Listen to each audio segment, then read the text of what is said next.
ನಮಸ್ಕಾರ ಎಲ್ಲರಿಗೂ ರಾಶಿ ಕುಕಿಂಗ್ ಚಾನಲ್ಗೆ ಸ್ವಾಗತ. ನಾನು ಮಮತಾ ಬಸವರಾಜ್. ಈ ದಿನ ನಾನು ನುಗ್ಗೆ ಸೊಪ್ಪು ಮತ್ತು ಅಕ್ಕಿ ಹಿಟ್ಟನ್ನು ಬಳಸಿ ಒಂದು ರುಚಿಕರವಾದ ಆರೋಗ್ಯಕರವಾದ ಬ್ರೇಕ್ಫಾಸ್ಟ್ ರೆಸಿಪಿಯಾದ ಅಕ್ಕಿ ರೊಟ್ಟಿನ ಮಾಡುವ ವಿಧಾನವನ್ನು ನೋಡೋಣ ಬನ್ನಿ. ಈ ರೆಸಿಪಿ ಮಾಡೋದು ತುಂಬಾ ಸುಲಭ, ಆದರೆ ಸ್ವಲ್ಪ ಸಮಯ ತಗೊಳುತ್ತೆ. ನಾನು 2 ಬೌಲಷ್ಟು ಅಕ್ಕಿ ಹಿಟ್ಟನ್ನ ತಗೊಂಡಿದ್ದೀನಿ. ಸುಮಾರು ಒಂದು 3/4 kg ಅಕ್ಕಿ ಹಿಟ್ಟು. ಇವಾಗ ಇದಕ್ಕೆ ನಾನು 1 ಬೌಲ್ ಆಗೋಷ್ಟು ಸಣ್ಣದಾಗಿ ಕಟ್ ಮಾಡಿರುವಂತಹ ಈರುಳ್ಳಿ, ಆದಷ್ಟು ಈರುಳ್ಳಿನ ನೈಸಾಗಿ ಚಾಪ್ ಮಾಡ್ಕೊಳ್ಳಿ. 1 ಕ್ಯಾಪ್ಸಿಕಮ್ ಸಣ್ಣದಾಗಿ ಕಟ್ ಮಾಡಿರೋದು, ನುಗ್ಗೆ ಸೊಪ್ಪು 1 ಕಪ್ ಆಗುವಷ್ಟು ಸಣ್ಣದಾಗಿ ನಾನು ನುಗ್ಗೆ ಸೊಪ್ಪನ್ನು ಕೂಡ ಕಟ್ ಮಾಡಿ ಹಾಕ್ಕೊಳ್ತಾ ಇದ್ದೀನಿ. ಮತ್ತು ಕೊತ್ತಂಬರಿ ಸೊಪ್ಪು 1 ಕಪ್ ಆಗುವಷ್ಟು. ಖಾರಕ್ಕೆ ಹಸಿಮೆಣಸಿನ್ಕಾಯಿ, ನೀವು ಖಾರ ನೋಡಿಕೊಂಡು ಹಸಿಮೆಣಸಿನ್ಕಾಯಿನ ಹಾಕ್ಕೊಳ್ಳಿ. 4 ಟೇಬಲ್ ಸ್ಪೂನು ಹಸಿ ತೆಂಗಿನಕಾಯಿನ ಕಟ್ ಮಾಡಿ ಹಾಕ್ಕೊಳ್ತಾ ಇದ್ದೀನಿ. 2 ಟೇಬಲ್ ಸ್ಪೂನು ಬಿಳಿ ಎಳ್ಳು ಹಾಕೋದ್ರಿಂದ ಅಕ್ಕಿ ರೊಟ್ಟಿ ಅಂತೂ ತುಂಬಾ ಸೂಪರ್ ಆಗಿರುತ್ತೆ. ಹಾಗೆ ಅರ್ಧ ಟೇಬಲ್ ಸ್ಪೂನ್ ಅಜ್ವೈನ ಈ ರೀತಿ ಕ್ರಷ್ ಮಾಡಿಕೊಂಡು ಸೇರಿಸ್ಕೊಳ್ಳಿ. ಅಜ್ವೈನ ಹಾಕೋದ್ರಿಂದ ರೊಟ್ಟಿ ಅಂತೂ ತುಂಬಾ ಟೇಸ್ಟ್ ಆಗಿರುತ್ತೆ. ಅಜ್ವೈನ ಇಲ್ಲ ಅನ್ನೋದಾದರೆ ನೀವು ಜೀರಿಗೆನೂ ಕೂಡ ಹಾಕ್ಕೊಳ್ಬೋದು. 1 ಕಪ್ಪು ಕ್ಯಾರೆಟ್ ತುರಿನ ಹಾಕ್ಕೊಳ್ಳೋಣ. ಮತ್ತು ರುಚಿಗೆ ತಕ್ಕಷ್ಟು ಉಪ್ಪು, ಇದೆಲ್ಲವನ್ನು ಸೇರಿಸಿ ಮೊದಲು ನಾವು ಇದನ್ನು ಮಿಕ್ಸ್ ಮಾಡ್ಕೊಳ್ಬೇಕು. ಈ ರೀತಿ ಮಿಕ್ಸ್ ಮಾಡ್ಕೊಳ್ಳೋದ್ರಿಂದ ಅಕ್ಕಿ ರೊಟ್ಟಿ ಅಂತೂ ತುಂಬಾ ಸಾಫ್ಟಾಗಿ ಬರುತ್ತೆ. ನೀವು ಒಮ್ಮೆ ಟ್ರೈ ಮಾಡಬೇಕು. ಈ ರೀತಿ ತುಂಬಾ ಸೂಪರಾಗಿ ಬರುತ್ತೆ ಅಕ್ಕಿ ರೊಟ್ಟಿ. ತುಂಬಾ ಆರೋಗ್ಯಕರವಾದಂತಹ ಬೆಳಗಿನ ಬ್ರೇಕ್ಫಾಸ್ಟ್ ರೆಸಿಪಿ ಇದು. ಮಕ್ಕಳು ಲಂಚ್ ಬಾಕ್ಸ್ಗೆ ಇಲ್ಲ ಈವ್ನಿಂಗ್ ಸ್ನ್ಯಾಕ್ಸ್ಗಂತೂ ತುಂಬಾ ಪರ್ಫೆಕ್ಟ್ ರೆಸಿಪಿ. ತುಂಬಾ ಸೂಪರಾಗಿರುತ್ತೆ ಈ ರೀತಿ ಅಕ್ಕಿ ರೊಟ್ಟಿನ ಮಾಡ್ಕೊಳ್ಳೋದ್ರಿಂದ. ನೋಡಿ, ನಾನಿವಾಗ ಇದಕ್ಕೆ ಬಿಸಿ ನೀರನ್ನು ಹಾಕ್ಕೊಳ್ತಾ ಇದ್ದೀನಿ. ಅಕ್ಕಿ ರೊಟ್ಟಿಗೆ ಬಿಸಿ ನೀರನ್ನು ಹಾಕಿ ಕಲಿಸೋದ್ರಿಂದ ಅಕ್ಕಿ ರೊಟ್ಟಿ ಸಾಫ್ಟಾಗಿ ಚೆನ್ನಾಗಿ ಬರುತ್ತೆ.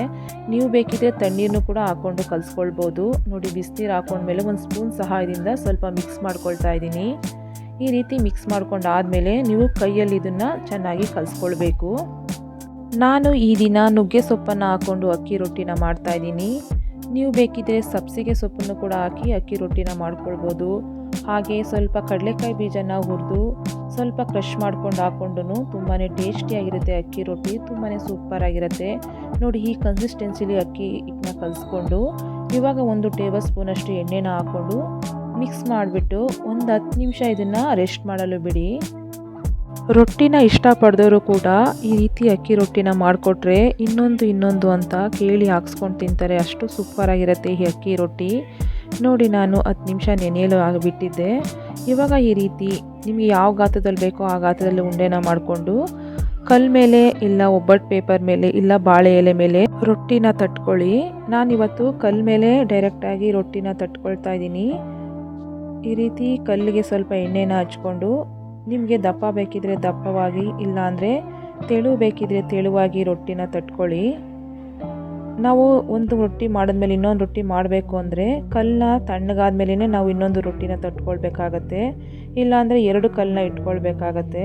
ಕಲ್ಲು ಬಿಸಿ ಇರುವಾಗ ರೊಟ್ಟಿನ ತಟ್ಟೋದಕ್ಕೆ ಆಗೋದಿಲ್ಲ. ಈ ರೀತಿ ಕಲ್ ಮೇಲೆ ತಟ್ಟಿ ಮಾಡಿದಂಥ ರೊಟ್ಟಿನೇ ತುಂಬಾ ಟೇಸ್ಟ್ ಸೂಪರಾಗಿರುತ್ತೆ. ಪೇಪರಲ್ಲಿ ತಟ್ಟಿ ಮಾಡಿದಂಥ ರೊಟ್ಟಿ ಇದರಷ್ಟು ಟೇಸ್ಟ್ ಬರೋದಿಲ್ಲ. ನೋಡಿ, ಇವಾಗ ಇದಕ್ಕೆ ಮೇಲೆ ಎಣ್ಣೆ ಅಥವಾ ತುಪ್ಪನ ಹಾಕ್ಕೊಂಡು ಪ್ಲೇಟ್ ಮುಚ್ಚಿ ಇದನ್ನು ಬೇಯಿಸ್ಕೊಳ್ಳೋಣ. ನಾನು ಹೇಳಿರೋ ಪ್ರೋಸೆಸ್ಸಲ್ಲಿ ನೀವು ರೊಟ್ಟಿನ ಮಾಡಿಕೊಂಡ್ರೆ ರೊಟ್ಟಿ ಅಂತೂ ತುಂಬಾ ಟೇಸ್ಟಿಯಾಗಿರುತ್ತೆ. ಹಾಗೆ ತುಂಬಾ ಸಾಫ್ಟಾಗೂ ಕೂಡ ಬರುತ್ತೆ. ನೋಡಿ, ಇವಾಗ ನಾನು ಇನ್ನೊಂದು ಕಡೆ ತಿರುವಾಕೊಂಡು ರೊಟ್ಟಿನ ಬೇಯಿಸ್ಕೊಳ್ತಾ ಇದ್ದೀನಿ. ಇದೇ ರೀತಿ ನೀವು ಎಲ್ಲ ರೊಟ್ಟಿನೂ ಮಾಡ್ಕೊಳ್ಬೋದು. ಈ ರೀತಿ ಅಕ್ಕಿ ರೊಟ್ಟಿನ ಮಾಡಿಕೊಂಡು ಮೇಲೆ ತುಪ್ಪ ಅಥವಾ ಬೆಣ್ಣೆನ ಹಾಕ್ಕೊಂಡು ಚಟ್ನಿ ಪುಡಿ ಇಲ್ಲ ಚಟ್ನಿ ಜೊತೆ ಸರ್ವ್ ಮಾಡಿಕೊಂಡು ತಿಂದ್ರಂತೂ ತುಂಬಾ ಸೂಪರಾಗಿರುತ್ತೆ ಈ ಅಕ್ಕಿ ರೊಟ್ಟಿ. ಹಾಗೇನೂ ಕೂಡ ತಿನ್ಬೋದು, ತುಂಬಾ ಸೂಪರಾಗಿರುತ್ತೆ.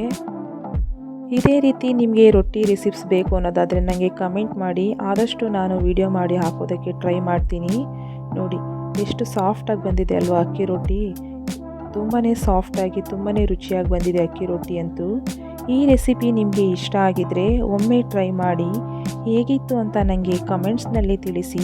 ನಮ್ಮ ವಿಡಿಯೋಗೆ ಒಂದು ಲೈಕ್ ಕೊಡಿ, ಶೇರ್ ಮಾಡಿ, ಸಬ್ಸ್ಕ್ರೈಬ್ ಮಾಡ್ಕೊಳ್ಳಿ. ಹಾಗೆ ಬೆಲ್ ಬಟನನ್ನು ಕ್ಲಿಕ್ ಮಾಡಿ. ಮತ್ತೆ ಇನ್ನೊಂದು ರೆಸಿಪಿ ಜೊತೆ ಬರ್ತೀನಿ. Thank you.